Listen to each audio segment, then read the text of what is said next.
দায়িত্ব নিয়েই সাকিবকে দলে চাইলেন নতুন প্রধান নির্বাচক। এখনই অবসর নয়, অলরাউন্ডারকে 2027 বিশ্বকাপের দলে চান সুমন। দেশের স্বার্থে হার্ড লাইনে যাওয়ার প্রতিশ্রুতি। ভিয়েতনামে বাংলাদেশ ক্যাম্পে যোগ দিলেন হামজা চৌধুরী। লাল সবুজের অনুশীলনে ফুরফুরে মেজাজে স্টার তারকা। দেশবাসীকে জানালেন ঈদের শুভেচ্ছা। Feeling good, so inshallah I'll be fit and ready to go. Eid Mubarak, Eid Mubarak. Man from America. No, that goes for it. Man, all the best goals we've had so far in the SAF. অভিষেকেই বাজিমাত Ronan সুলিভানের। সাফে Bangladeshi যুবাদের দাপুটে সূচনা। পাকিস্তান অনূর্ধ্ব 20 দলকে হারালো 2-0 গোলে। এবং visa জটিলতা কাটিয়ে PSL খেলতে পাকিস্তান গেলেন রিশাদ এবং তানজিদ তামিম। যুদ্ধ পরিস্থিতিতে দর্শক শূন্য গ্যালারি নিয়ে মিশ্র প্রতিক্রিয়া সমর্থকদের।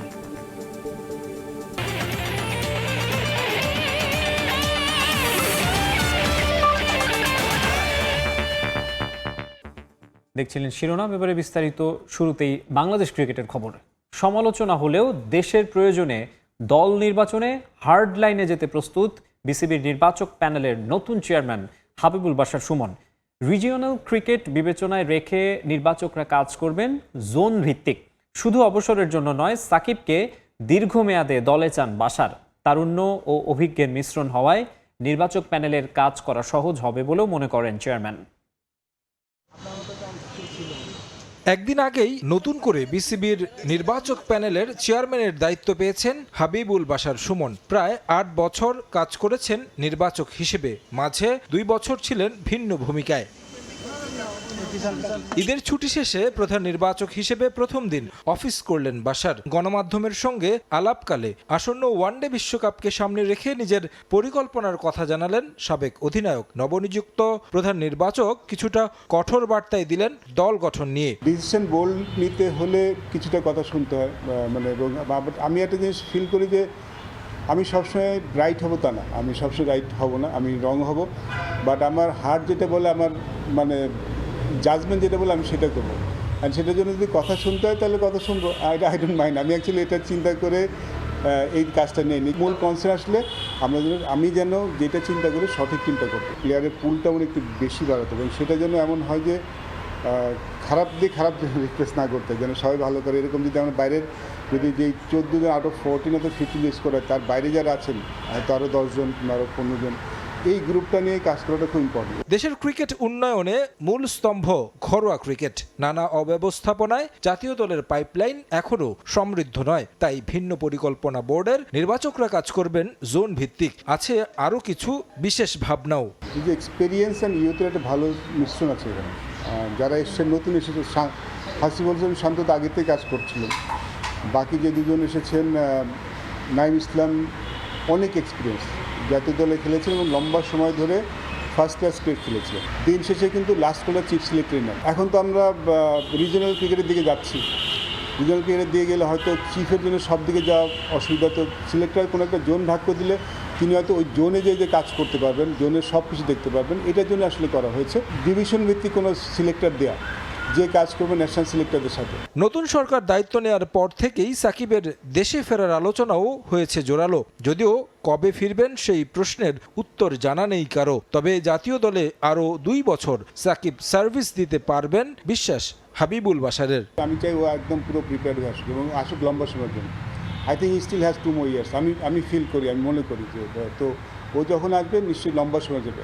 এবং অনেকে অবসরের কথা বলে, আমি শুনেছি আপনি যখন মুশফিক রহিমের অবসরের কথা বলছে, আমি তো তখন আমি কিন্তু বলেছি যে ওরা যতদিন খেলবে ততদিন আমার লাভ। আমরা ওদেরকে এখন যতক্ষণ নিতে পারি আমার দলের জন্য আমি খেলাম, এবং আমরা যখন ওদেরকে নিব এসে অবসর নেওয়ার জন্য খেলুক, আমি এটা আসলে চাই না।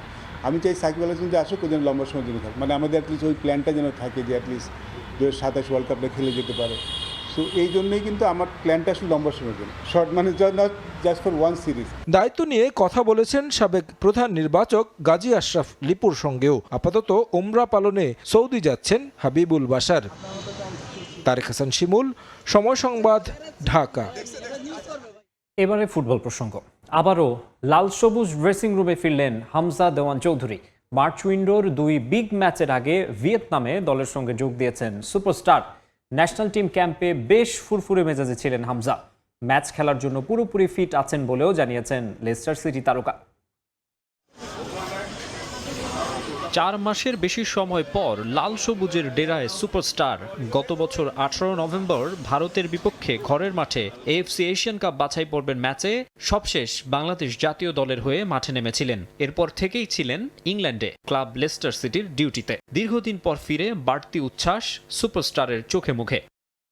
মাঝে সংশয় তৈরি হয়েছিল জাতীয় দলের মার্চ উইন্ডো গেমে হামজার খেলা নিয়ে। শোনা যাচ্ছিল ইনজুরির কারণে প্রায় 8 সপ্তাহ থাকতে হবে মাঠের বাইরে। তবে 5 সপ্তাহের মধ্যেই ফিট হয়ে ফেরেন তিনি। 7 মার্চ ইপসুইচ টাউনের বিপক্ষে লেস্টার সিটির হয়ে নামেন মাঠে। মাঝে সব প্রতিযোগিতা মিলিয়ে মিস করেছেন 6 ম্যাচ।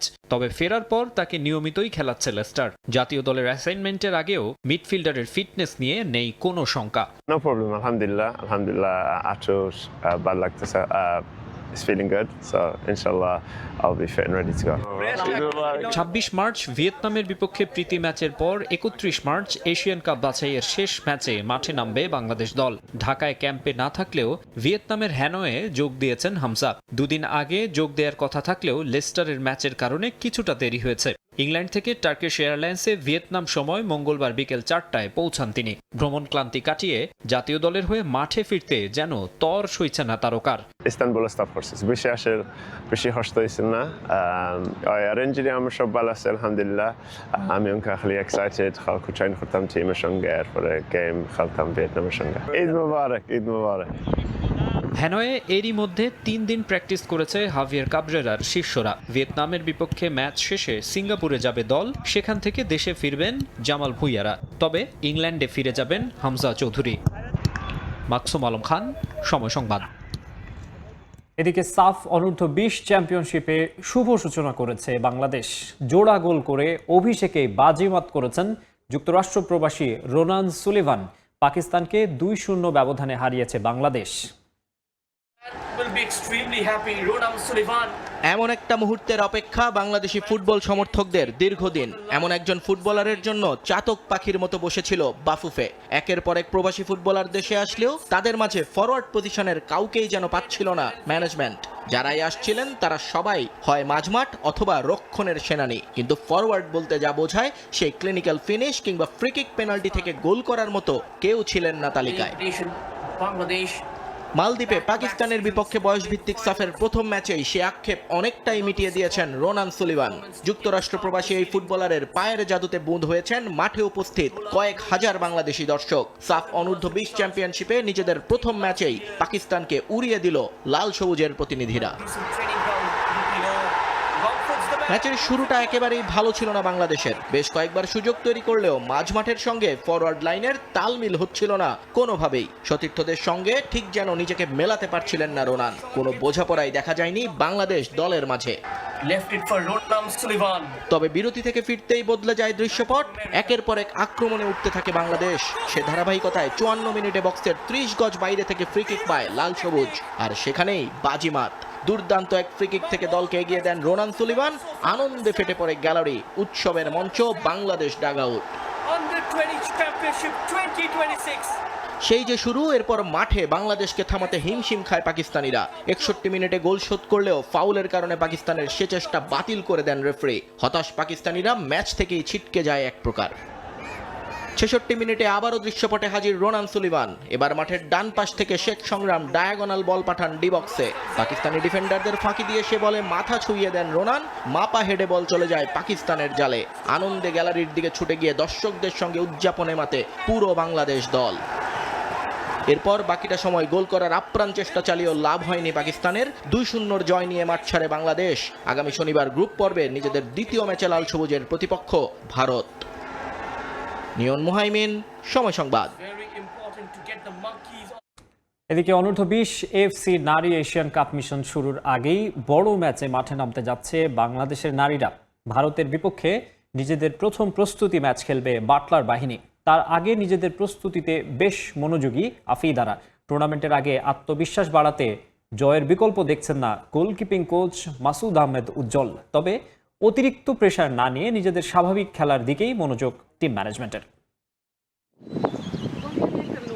সকাল থেকেই ব্যাংককের বুনিয়াচিন্ডা স্টেডিয়ামে সূর্যের তেজ বাড়তে শুরু করে, কিন্তু সেই উত্তাপকে উপেক্ষা করেই মাঠে নেমে পড়েন বাংলাদেশের অনূর্ধ্ব-20 নারী দলের ফুটবলাররা। টানা 1.5 ঘন্টার রুদ্ধশ্বাস অনুশীলন, যার মধ্যে ছিল ট্যাকটিক্যাল ডিসিপ্লিন, পাসিং ড্রিল আর নিজেদের মধ্যে ছোট্ট একটা প্রস্তুতি ম্যাচ। মূল লক্ষ্য একটাই, এশিয়ান গেমসে যে ভুলগুলো হয়েছিল তার পুনরাবৃত্তি যেন না হয় বয়সভিত্তিক এই টুর্নামেন্টে। ওই ম্যাচে আমাদের প্লেয়িং স্টাইল নিয়ে আমরা কাজ করেছি, বা ইন্ডিভিজুয়াল রোল অ্যান্ড রেসপন্সিবিলিটি কার কী, এগুলো বোঝানোর চেষ্টা করেছে হেড কোচ।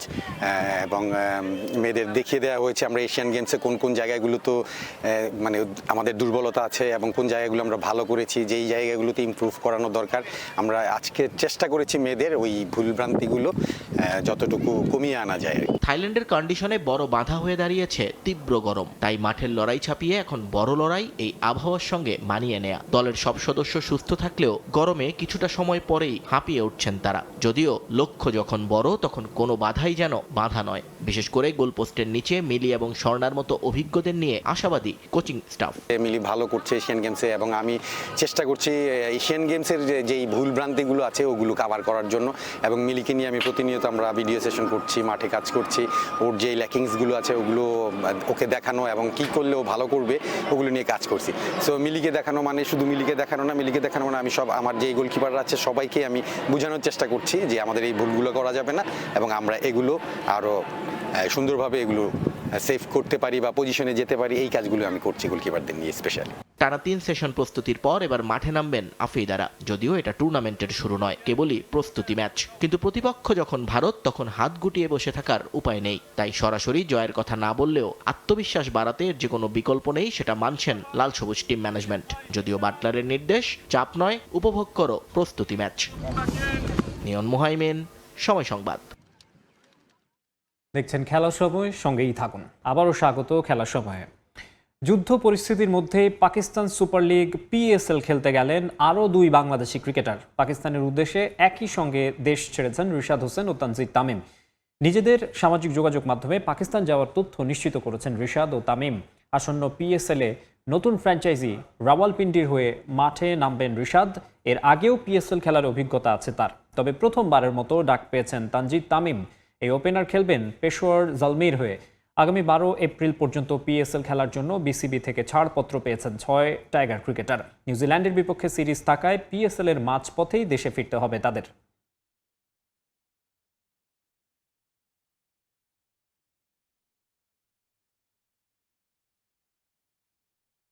দর্শক শূন্য মাঠে PSL আয়োজন নিয়ে মিশ্র প্রতিক্রিয়া দেখিয়েছে দেশটির ক্রিকেট ভক্তরা।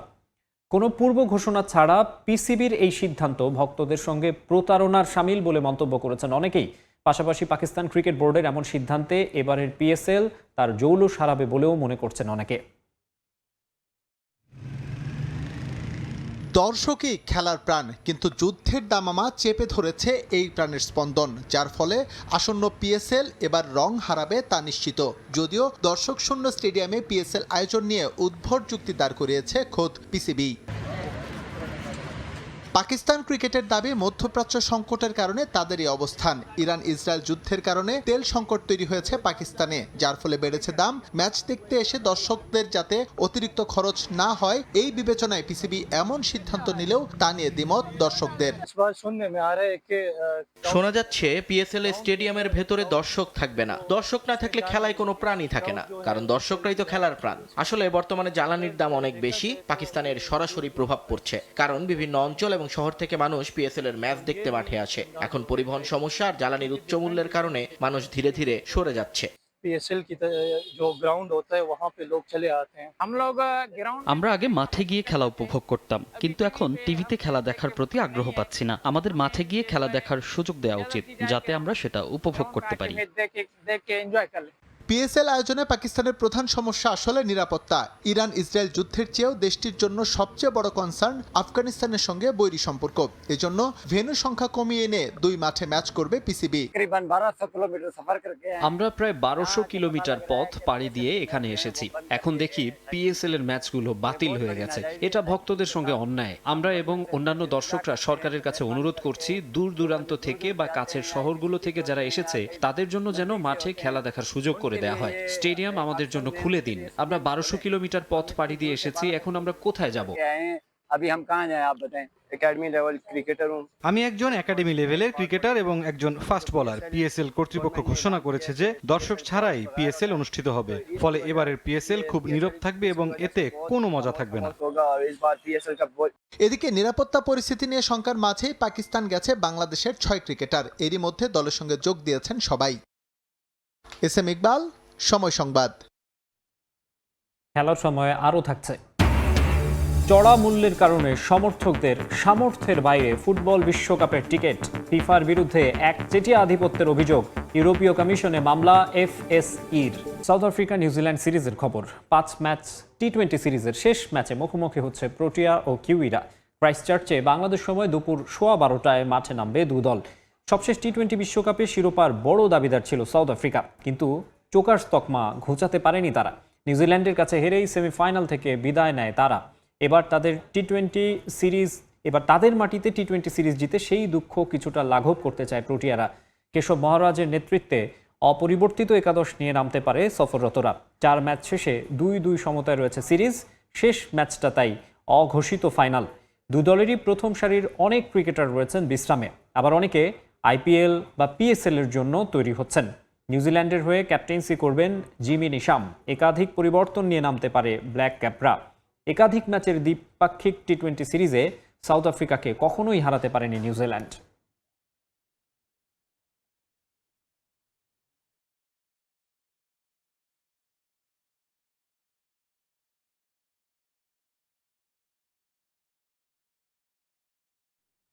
দেখছেন খেলার সময়, সঙ্গেই থাকুন। আবারও স্বাগত খেলার সময়ে। মাঠে বল গড়াতে এখনও বাকি কয়েক মাস, কিন্তু তার আগেই মাঠের বাইরের বিতর্কে টালমাটাল ফিফা বিশ্বকাপ ফুটবল আসর। উত্তর আমেরিকার 3 দেশে আয়োজিত হতে যাওয়া 2026 বিশ্বকাপ নিয়ে ফিফার দুঃস্বপ্ন যেন কাটছেই না। এবার ফুটবল সমর্থকদের রোষানলে পড়ে সরাসরি আদালতের কাঠগড়ায় বিশ্ব ফুটবলের অভিভাবক সংস্থাটি। কাতার বিশ্বকাপের তুলনায় 7 গুণ বেশি দামে ফাইনালের টিকিট বিক্রি আর ডাইনামিক প্রাইসিং এর নামে পকেট কাটার অভিযোগে ফিফার বিরুদ্ধে মামলা করেছে ইউরোপীয় ফুটবল সমর্থক গোষ্ঠী। ফুটবল মানেই উন্মাদনা, ফুটবল মানেই আবেগের মহোৎসব। কিন্তু 2026 বিশ্বকাপের সেই আবেগ এখন রূপ নিয়েছে চরম হতাশায়। সাধারণ সমর্থকদের জন্য বিশ্বকাপ দেখা এখন কেবল স্বপ্ন নয়, রীতিমতো বিলাসিতা। টিকিট কাণ্ড নিয়ে এবার লুজানে ইউরোপীয় কমিশনের দরজায় কড়া নাড়ল ফুটবল সাপোর্টার্স ইউরোপ বা এফএসই। ফিফার একচেটিয়া আধিপত্য আর টিকিটের অযৌক্তিক দামের বিরুদ্ধে এবার মামলা ঠুকে দিয়েছে তারা। এবারের আসরটি হওয়ার কথা ছিল ফুটবলের ইতিহাসের বৃহত্তম মিলন মেলা, 48 দলের বিশাল কর্মযজ্ঞ। কিন্তু ফিফার ব্যবসায়িক নীতি যেন ভক্তদের পিঠে চাবুক মারছে। অভিযোগ উঠেছে ফিফা তার একচেটিয়া ক্ষমতার অপব্যবহার করে এমন সব শর্ত জুড়ে দিয়েছে যা মুক্তবাজারে কল্পনা করাও অসম্ভব। পরিসংখ্যান বলছে এই বৈষম্যের চিত্র ভয়াবহ। কাতার বিশ্বকাপে ফাইনালের সবচেয়ে কম দামি টিকিটের যা দাম ছিল, এবার তা বেড়েছে অবিশ্বাস্যভাবে 7 গুণ। 2026 বিশ্বকাপের ফাইনাল দেখতে হলে এখন পকেট থেকে সর্বনিম্ন গুনতে হবে $4,185 মার্কিন, বাংলাদেশি মুদ্রায় যা 5 লাখ টাকারও বেশি, যেখানে গত ইউরো চ্যাম্পিয়নশিপের ফাইনাল দেখা গেছে মাত্র $100। সবচেয়ে বড় বিতর্কের নাম ডাইনামিক প্রাইসিং। ফিফা প্রধান জিয়ান্নি ইনফান্তিনো একে চাহিদার উপর ভিত্তি করে মূল্য নির্ধারণ বললেও সমর্থকরা একে বলছেন উন্মুক্ত ডাকাতি, যেখানে টিকিটের দামের কোনো ঊর্ধ্বসীমা নেই। পরিস্থিতি এমন পর্যায়ে পৌঁছেছে যে অফিসিয়াল রিসেল সাইটে একটা ফাইনাল টিকিটের দাম হাঁকানো হয়েছে $1,43,000-এরও বেশি, যা মূল দামের চেয়ে প্রায় 41 গুণ। ফিফা প্রতিশ্রুতি দিয়েছিল $21-এও টিকিট পাওয়া যাবে, কিন্তু বাস্তবে দেখা যাচ্ছে গ্রুপ পর্বের সাধারণ ম্যাচের টিকিটের দামও $200 ছাড়িয়ে যাচ্ছে। স্বল্প মূল্যের টিকিটগুলো সাধারণের নাগালের বাইরে রেখেই শেষ হয়ে গেছে বলে অভিযোগ এফএসইর। আয়োজক দেশগুলোর মধ্যে মেক্সিকোতে টিকিট কালোবাজারি নিষিদ্ধ থাকলেও আমেরিকা বা কানাডায় তা বৈধ। ফলে এই বিশৃঙ্খলার সুযোগ নিয়ে ফিফা পকেট ভারী করছে বলে দাবি ফুটবল সমর্থকদের। মাঠের লড়াই শুরুর আগেই ফিফার এই অফফিল্ড পরাজয় কি তবে 2026 বিশ্বকাপের জৌলুস কেড়ে নেবে? লুজানের আদালতের রায় এখন নির্ধারণ করবে ফুটবল কি সাধারণের থাকবে, নাকি এটি কেবলই ধনকুবেরদের উৎসবে পরিণত হবে। নিয়ন মুহাইমিন, সময় সংবাদ। বিশ্বকাপ শিরোপা ধরে রাখতে পুরানো কৌশলে লিওনেল স্ক্যালোনি অভিজ্ঞদের পাশাপাশি বেশ কিছু তরুণ মুখ নিয়ে আবারও বাজিমাত করতে চান এই মাস্টারমাইন্ড। এরই মধ্যে বিভিন্ন লিগে স্কাউটিং শেষ করে দল গুছিয়ে ফেলেছেন আর্জেন্টাইন কোচ। তার স্কোয়াড এবারও চমক উপহার দেবে বলে সংবাদ প্রকাশ করেছে আন্তর্জাতিক গণমাধ্যম। কাতার বিশ্বকাপে স্ক্যালোনি যখন হুলিয়ান আলভারেজ, এনজো ফার্নান্দেস আর ম্যাকঅ্যালিস্টারকে রেখে দল ঘোষণা করেন, চারদিকে উঠেছিল সমালোচনার রব। আর্জেন্টিনার অনেক বড় নাম বাইরে রেখে তার এই স্কোয়াড জন্ম দিয়েছিল বিস্ময়ের, কিন্তু মাঠের লড়াই দেখা গেছে তারাই আলবিসেলেস্তের তুরুপের তাস। স্ক্যালোনির এই কৌশল নিয়ে বিভিন্ন মহলে গবেষণাও হয়েছে বিস্তর। আরও একটা বিশ্বকাপ দরজায় কড়া নাড়ছে, আবারও ঘুরে ফিরে আলোচনায় লিওনেল স্ক্যালোনির কৌশল। বিশ্লেষকদের প্রশ্ন, আবারও কি পুরনো স্ট্র্যাটেজিতেই ভেলকি দেখাবেন তিনি? অভিজ্ঞ আর নতুনদের মিশেলে গড়ে তুলবেন বিধ্বংসী এক স্কোয়াড, যারা আর্জেন্টিনার হয়ে মিশনে নামবে চতুর্থবারের মতো বিশ্বকাপ জয়ের। শুনতে বেশ সহজ মনে হলেও এমন দল সাজানো খুবই চ্যালেঞ্জিং, কারণ লিওনেল মেসিদের মতো অভিজ্ঞতার সঙ্গে তরুণদের মেন্টাল অ্যাডজাস্টমেন্টের বিষয়টি খুবই গুরুত্বপূর্ণ। সেই জায়গাতেই মুনশিয়ানার পরিচয় দিয়েছেন স্ক্যালোনি। তাই আস্থার জায়গা থেকেই আবারও চ্যালেঞ্জ নিতে প্রস্তুত আর্জেন্টাইন কোচ।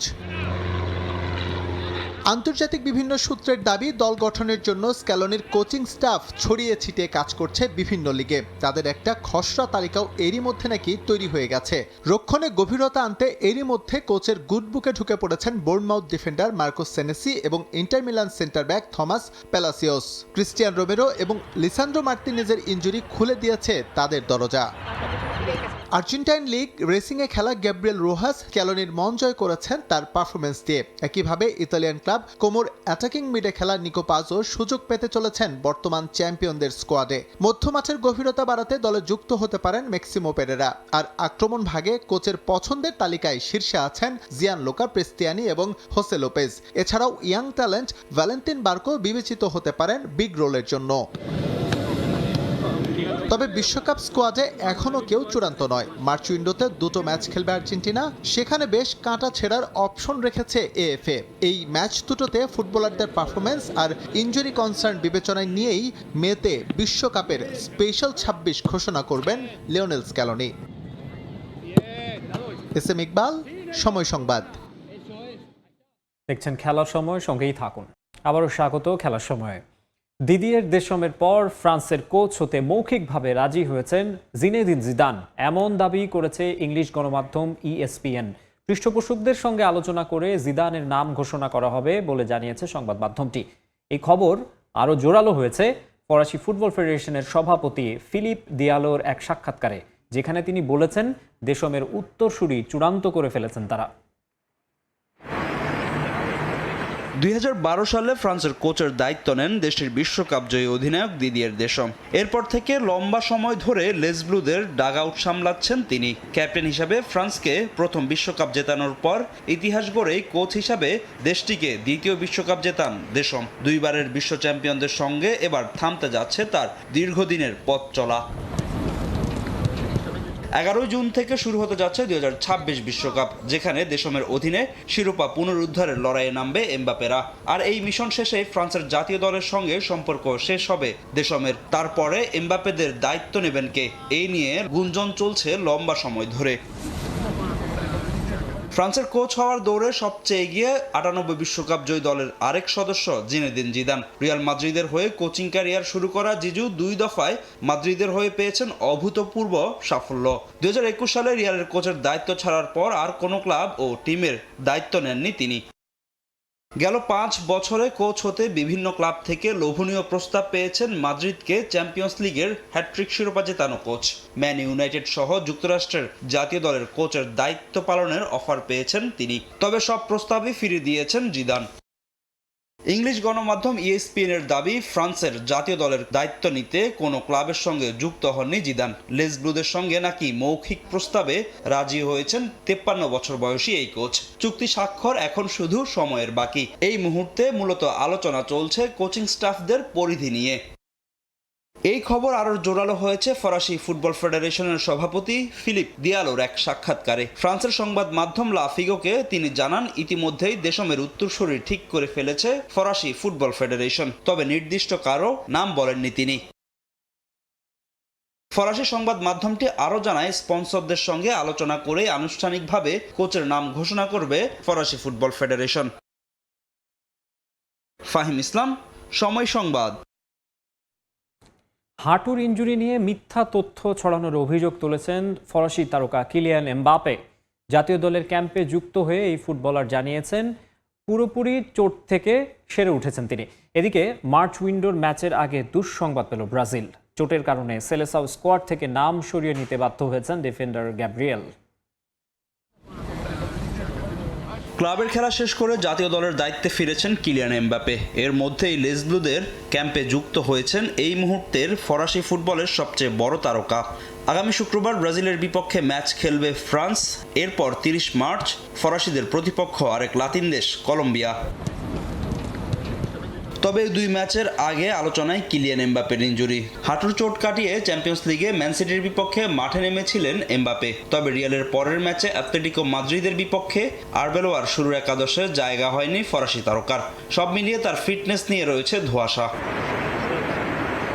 গেল ডিসেম্বরে হাঁটুতে চোট পেয়েছিলেন এমবাপে। চলতি মাসে আবারও সেই ইনজুরিতে পড়েন 27 বছর বয়সী এই স্ট্রাইকার। সপ্তাহ 3 চলে যান মাঠের বাইরে।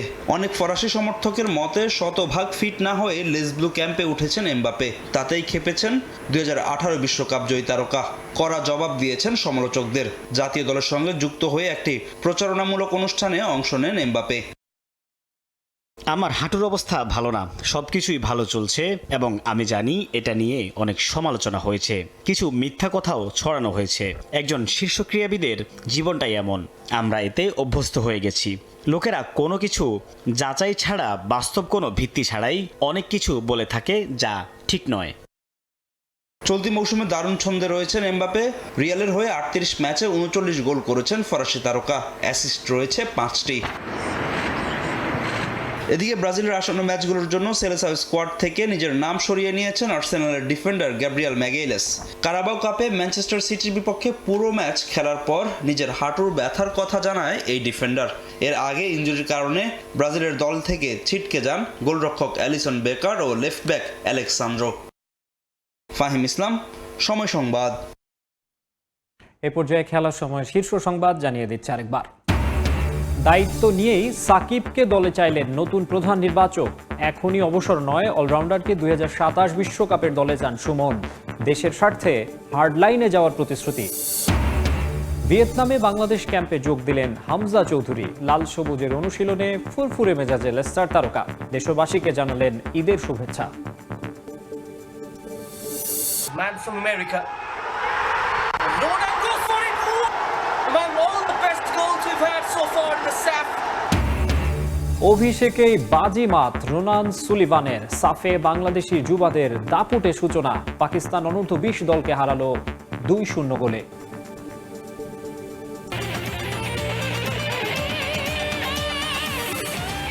এই ছিল খেলার সময়ের এখনকার আয়োজনে। এবার চলে যাচ্ছি আমাদের ঈদ বিশেষ আয়োজন খেলার তারায়।